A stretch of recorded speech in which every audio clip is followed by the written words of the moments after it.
Hello, I'm Beverly O'Connor. Normally I bring you the news on Australian Network, but in the next half hour you're going to meet a man who has a devoted following across India and indeed around the world. Yogi Vasudev, known simply as Sadhguru, the founder of the Isha Foundation, a non-religious, non-profit public service organisation that is operated by 2 million volunteers across 150 cities, but headquartered at the base of the Velangiri Mountains in southern India.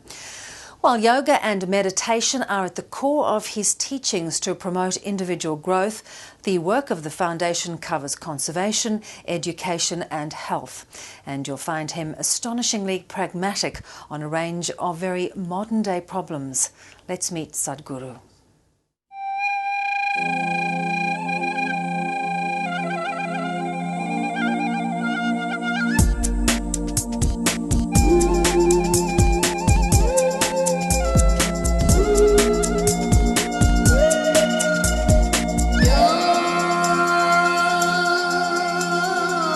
Once you have chosen market economy, there's no such thing as greed, because that's the driving force, it's no more a dirty word.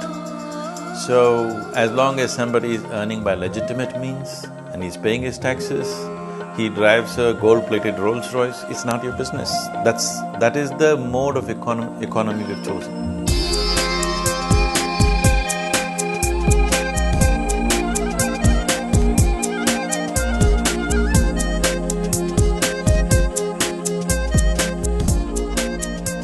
The struggle on the planet is essentially not between good and evil. The struggle on the planet is essentially between your belief versus my belief. One man's belief versus another man's belief is the fight all the time, not between good and evil. Whoever wins identifies himself as good. Whoever loses is obviously bad because he doesn't live to speak.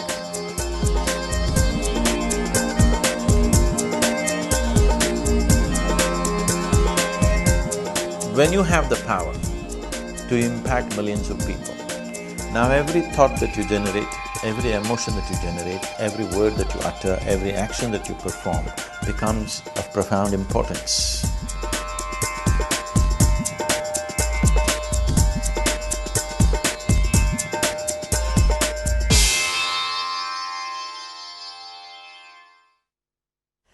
Sadhguru, welcome to Australia. Lovely to have you with us. One of the talks that you're going to give is around new generation, new leadership, and I'm interested because Asia is so absolutely poised to be the new force, particularly economically. How well positioned do you think the leadership is? I think one reason why Asia is now poised and not before is mainly because of lack of leadership, I would say. When I say leadership has to be on many tiers of society. Generally in Asia, particularly in India, it is still a situation where if a good leader comes up, instead of reinforcing his position, people will tend to worship him as if he came from elsewhere.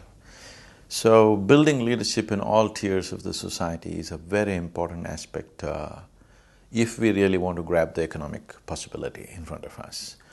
For me, the economic possibility does not mean soaring stock markets or limousines on the street. For me, what it means is there are 400 million people who have not eaten well, yet they'll get to eat well, there'll be food on their plate. That's what it means to me. And that's such a critical point, because you have these masses of still people living in poverty, but you've got this rising middle class that is really controlling potentially how the country evolves. The thing is, those who are below the poverty line are beginning to move above. That's the important thing. See, nobody can have economic prosperity, whether they're willing or not willing. Without sharing it, there cannot be economic prosperity. If it happens consciously, it would be wonderful, but whether you're conscious of it or not, invariably you will share. You cannot help it. I'm still interested though whether you're saying the leadership is ready, but in fact it seems to be the economic drivers that are propelling the country, India and China, and that there isn't a great tradition of leadership because it hasn't evolved over many, many years. Yes, it is very important that we evolve leadership. Right now, as opportunities come, people are filling the slot rather than preparing the people for the opportunity that is to come. So definitely there's a lot of work to be done on developing leadership. When we say leadership, always people will think Prime Minister, Chief Minister on that level. No, I mean leadership in the society at various levels. We've seen mass anti-corruption rallies in India of late. How strong is that movement and how effective do you think it is really going to be to make changes? Definitely in terms of bringing focus and awareness, it's a big thing. In certain regions of the nation, it's a very powerful movement. In certain other regions, they're completely unaware of it and it doesn't matter. But at least in the urban middle class, it's a big issue. It has definitely impacted the nation in a big way. Above all, it's like generally people had kind of given up. The corruption is going to be part of our lives, kind of, resignation. I think once again people are hoping, okay, there's going to be a day when there'll be no corruption. So that hope, I think, is very important. It is so entrenched though, and we've often seen in life that greed gets the better of people in the end. So I wouldn't use the word like greed, because once you have chosen market economy, there's no such thing as greed, because that's the driving force, it's no more a dirty word. So, as long as somebody is earning by legitimate means and he's paying his taxes, he drives a gold-plated Rolls Royce, it's not your business. That is the mode of economy we've chosen. Is it right or wrong? This is not the time to ask that question because we've already made the choice. The genie's out of the bottle. We have already made the choice of a, market-driven economy.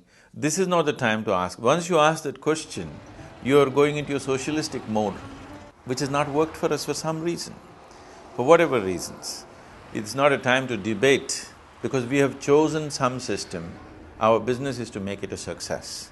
So, there is no room for the word greed in a market economy. As long as people are earning through legitimate means and they're paying their taxes. I guess I come back to the point though, you're right, if you separate the word greed, the economy is driving forward without the foundations where corruption has been so endemic. So, again, something is running ahead of you, so to speak, with corruption still so much part of that society. To activate the natural intrinsic need within a human being to share. That is where the spiritual movements and other things come in place. You can't do it through the economic system. Economic system is designed just to drive and grow. So, for a human being to decide, see, everybody wants to share. The question is only, what is his identity? If he's identified only with his family, he shares only with his family. If he's identified with his community, he shares with the community. If he identifies with a nation, he shares with the nation. If he's identified with the whole humanity, he shares with the whole humanity. So enlarging that identity in a human being is the work of the spiritual movements.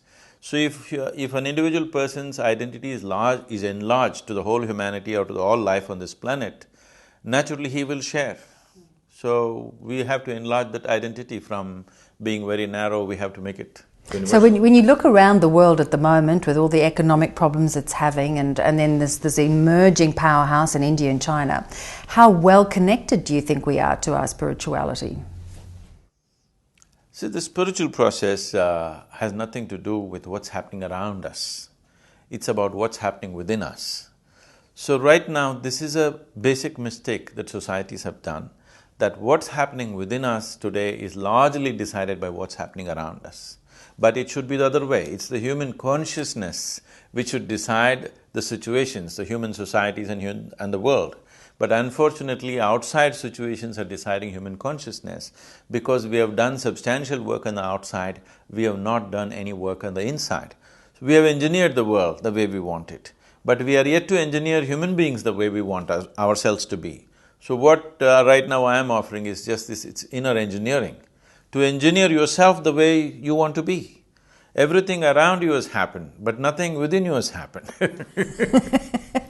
And it's very hard to sometimes control the external, but I'm also interested in your thoughts about the cultural imperatives, because you've got this very Western entrenched system through the United States, Australia and Europe, and then you've got these rising powerhouses who are very, very different, India and China. So how do we bring together those cultural differences in a cohesive way?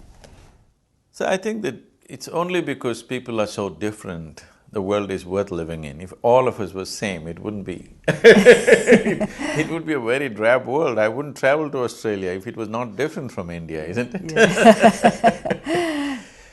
So we are always looking at cultural differences with a certain apprehension because there is a history of people identifying every difference as a discriminatory process. It's the differences which makes this world exuberant. It is the differences that you and me are different, that's what makes worthwhile sitting here and talking, isn't it? If everybody was same, all the people on the planet were same, it would be a very horribly boring planet. So it's wonderful that different people operate different ways, different people think different ways. It's really nice it's that way. It is not a threatening process, it is a learning process for everybody. It is time that people are educated to trust something that doesn't look like them, doesn't feel like them, it's different. So with this apprehension, we have, obliterated many species upon this planet, thinking this insect is dangerous. That insect is actually taking care of our life, really. Yes, the whole system. But you raise a really interesting point, because in Australia we've had first-hand experience of this, in terms of we've had numbers of students coming from India and from China, and some of the Australian population have resisted it or felt there was a danger, there was an inherent threat to their way of life, something different. And we've seen terrible scenes of violence perpetrated on Indian students. They're even threatening me. They're threatening you as well. Let's hope that threat passes very quickly. So, one very important thing is, these loony fringes don't represent a nation. This must be made very clear. I've been to Australia many, many times, and I've met too many wonderful Australians to believe that this small fringe of people represent Australia. It's very important for the Australian people to make a clear statement that these fringes do not represent this nation. And I don't believe they represent this nation. So in every nation, in every society, there will be some extreme thought where they believe just about anything new is a threat. So new things are a possibility, new things are not a threat. If new things come towards us, it is a possibility. If you are open-minded, you will see it as a possibility. If you are a closed door, then you see it as a threat. It's very important that we open every nation to this possibility that when new things come at us, it's a great possibility, it's not a threat. But in India, it was portrayed as something that was very Australian. It was portrayed in quite a sensational way. I feel whoever was managing the statements that came from Australia was not managed well. Somewhere people who spoke for Australia did not speak in a clear language, saying that this is a loony fringe and we'll handle it. Instead of that, they tried to defend it. The words that came out didn't come out well, and immediately media, which is looking for a certain level of sensation, naturally carried it on. And when you see pictures of somebody battered up and when blood is seen, immediately there's reaction in the people. But I don't think that is the feeling of people who have travelled and seen. It is… So you don't feel it did lasting damage to the relationship? No, it is not a lasting damage, but definitely people have a certain apprehension about sending their boys and girls to Australia, but still they are sending. That means it's not big enough to stop that. In terms… let's talk about the media for a moment though, because I'm interested in your views on how the media plays out in this era of 15 minutes of fame, people wanting to be part of the media. For you as a communicator, do you view that with concern? Definitely it's a concern, because when you have the power to shape people's opinion, I think it should be conducted in a responsible manner. When you have been given this access into every home, see, somebody said, a knock and it shall open. You are somebody, without knocking, doors open for you. That is media, isn't it? Yes. Without knocking on anybody's door, you go and sit in their sitting room or wherever. These days, you're in the bedroom also. Unfortunately. So when you have such an excess and when you have the power to shape people's opinions and ideas, I feel it must be conducted more responsibly than the way it's conducted right now. But it seems as if, again, it's this chicken and egg. Is it the media's responsibility, or is it what the public are demanding in this information age where everything is so accessible? People have their iPhones and in a way dictate to the media how things will play out. See, definitely there's a commercial aspect to the media, so they will try to pander to the market. But still, media is more than a piece of the market. Media is more than a commercial establishment. Media is one of the pillars of a democratic society. So media should not forget that it is a part of a democratic process, not just a business. Yes, it is a business today. You have to take care of that end too. For that you have the commercial segment. But you are an important pillar of a democratic society, and that's a responsibility that you have to dispense with certain care. Now, you yourself, you talked about threats against yourself, but I mean, as a communicator, as somebody spreading a message, you have opposition to what you do sometimes. How do you counter that? How do you approach that in your daily life? I include the opposition. I don't see anybody's opposition. I only see some people understand what I say, some people have not understood. So if they do not understand, I put the onus on myself that I have not been able to make them understand, so I do everything to see that they understand. So I don't see any opposition in the world. So, well, I mean, when we look at the world and we look at the various crises that are playing out, whether it's Afghanistan, whether it's the war on terror, whether it is the global economic crises, it's sometimes a world that you look at and you do find it hard to believe that there is a lot of hope. See, once again, Afghanistan and war on terror, to mention just the two, or Iraq or whatever, I feel these situations have been terribly mishandled by people who do not understand other people. People who are living in their own fortresses and do not understand what's outside. Yes, certain bad things have been done, it need to be corrected, but it could have been done gently. It's like, instead of using a surgeon's scalpel, you're using a butcher's, knife, yes. Yes, I think it's been badly mishandled. Instead of handling it in a very precise way, it's like you've given an enormous publicity to terror, a tremendous publicity where terror is a relevant force today in the world, rather than being a small fringe. But how would you have handled it differently? It could have definitely been handled differently. After the 9/11 attacks? Yes. How Where would you… it could have been handled precisely. Instead of, uniformed men going as armies, they could have handled it. Right now they're learning to handle it better. But that reaction, I think, was more to please the local, voting community or whatever, I don't know what. But I think it's more happened in reaction rather than handling it in a sensible way, because you only enlarged your enemy, you did not diminish them. You made them much, much bigger than what they were. How do you… and when you look at the political scene, so many countries, we see it in Australia, we see it in Europe, we see it in the US, where your local domestic political constituency is so important, and it can be really become in the grip of, as you say, that sort of fringe. How do politicians fight that wave? Yes, that is a bane of democracy, that you don't always get to do the wisest thing. You you tend to do what's popular, for which we always pay a price. It's a terrible price right now. What was a small enemy has become a worldwide enemy. I'm hearing a lot from you about personal responsibility though, individual responsibility. How critical is that in terms of making those changes? See, ultimately as human actions or human thought or human emotions come, it is only individual responsibility which can permeate into social action or into international action. The more important your position becomes in the world, right now you sit here as a news anchor, and now when you have the power, to impact millions of people. Now every thought that you generate, every emotion that you generate, every word that you utter, every action that you perform becomes of profound importance.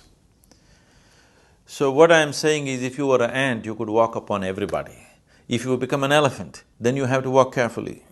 So, as you get into positions of power and responsibility, your individual responsibility becomes of paramount importance.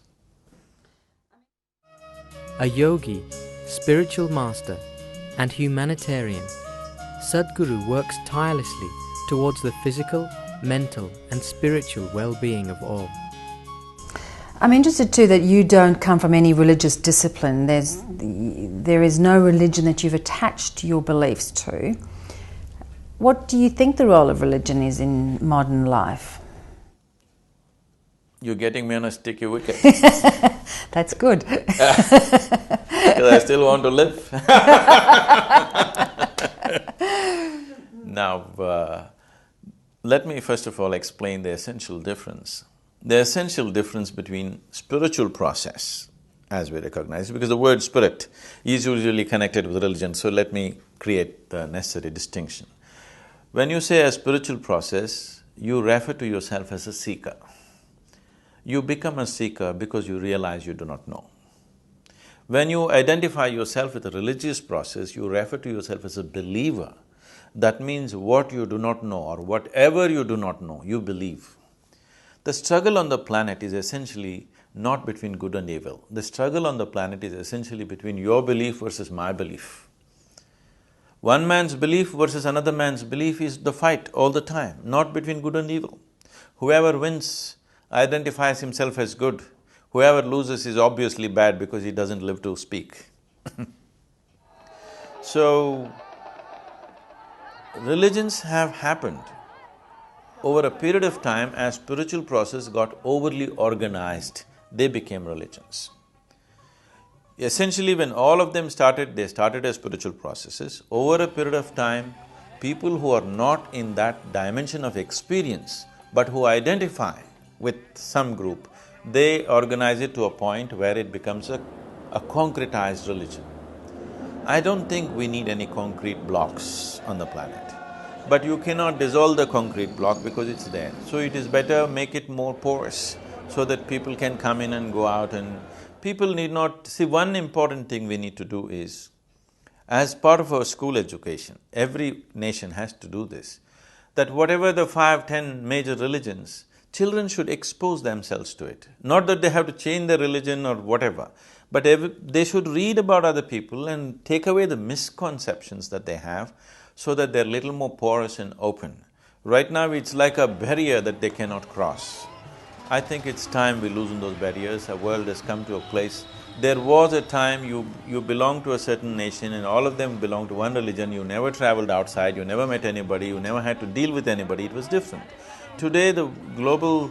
it's not a world, it's a village where everybody is communicating with everybody, so it's time that we loosen this, religious barriers that we have. We need to understand we believe something only because we do not know. How confident are you that that might happen, where we still see religion, as you say, in the sort of fight for good and evil, still gripping so many parts of our world? It is, but also the loosening is also happening, not necessarily because of a conscious effort. I think it's happening more because of technology. People are getting to communicate with somebody with a safe distance, on the internet. Now you can communicate with somebody from a distance where you don't have to fear him. And this communication, I think, ultimately will lead to a place where religious process or the religious concrete blocks will become more porous and people will mingle with each other much better because there is a safe distance and afterwards they can come together. Let's hope you're right. Sadhguru, it's been delightful talking to you. Thank you very much. Thank you.